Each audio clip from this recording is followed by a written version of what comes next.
Carrying খরচটা কে দেবে? দর্শক আসসালামু আলাইকুম, কেমন আছেন সবাই? আশা করি সবাই ভালো আছেন। দেশে এবং প্রবাসে যে যেখান থেকেই আমাদের সাথে যুক্ত রয়েছেন আপনাদের সবাইকে জানাচ্ছি আন্তরিক শুভেচ্ছা এবং অভিনন্দন। দর্শক আজ 3 জুন 2026 সকালেই আমরা চলে এসেছি রাজশাহী জেলার বিখ্যাত পাইকারি পেঁয়াজ হাটাই। তো দর্শক দেখতে পাচ্ছেন হাটের পরিস্থিতি কিন্তু একদম শূন্য। তো এটি হচ্ছে আজকে বুধবার হাট।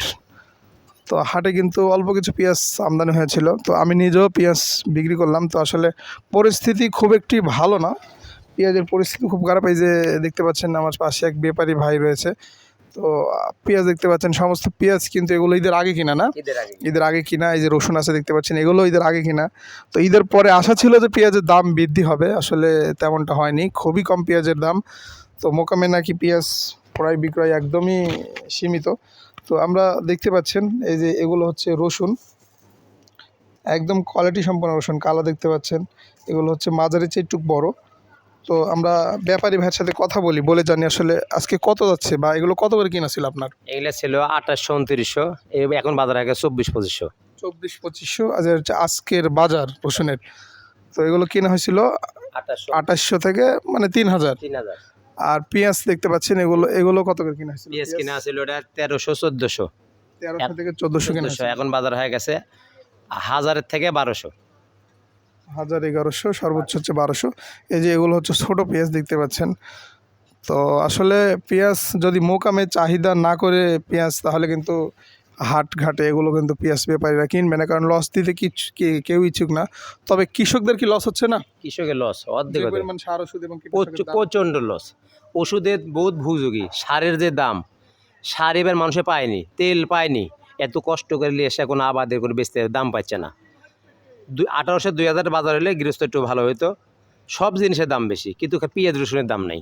এতে দাম যখন বেড়ে যায়, সরকার বিদেশ থেকে নিয়ে এসে, আর দাম এখন কমে গেছে।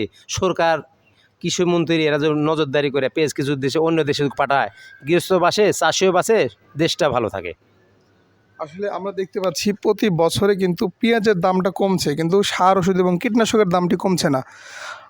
তো যদি সার ওষুধ কীটনাশকের দাম না কমে এবং পেঁয়াজের দামই যদি শুধু কমে, তাহলে কৃষকরা পেঁয়াজের দিকে ঝুঁকবে। যেরকম আমার বাংলাদেশে কিন্তু আগে আমরা ছোটোকালে দেখেছি অনেক আপনার হচ্ছে যে ওই কুশাল হতো, আখ যেটাকে বলি আমরা, তো সেটা কিন্তু একদম বিলুপ্ত হয়ে গিয়েছে।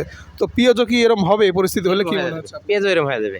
পেঁয়াজ এরম লস খেলে, গতবার লস খাচ্ছে, এবার লস খাচ্ছে, লাইলেট লস খাচ্ছে, সামনে পেঁয়াজ করে বাদ দিয়ে দিবে মানুষে। তবে আমরা যদি আখ আমাদের দেশে না হয়, সেটা আখ তো আমাদের তেমন হচ্ছে, সেটা তো আমাদের হচ্ছে কাঁচামাল না। তবে যদি পেঁয়াজ যদি সেই পরিস্থিতি হয়, তাহলে কি অবস্থা হবে দেশের? পেঁয়াজ তারপরে বিদেশ থেকে আবার কিনে আবার 200-250 টাকা কেজি কেনা ভালো লাগবে, যেন সবাই বাদ দিয়ে দিবে।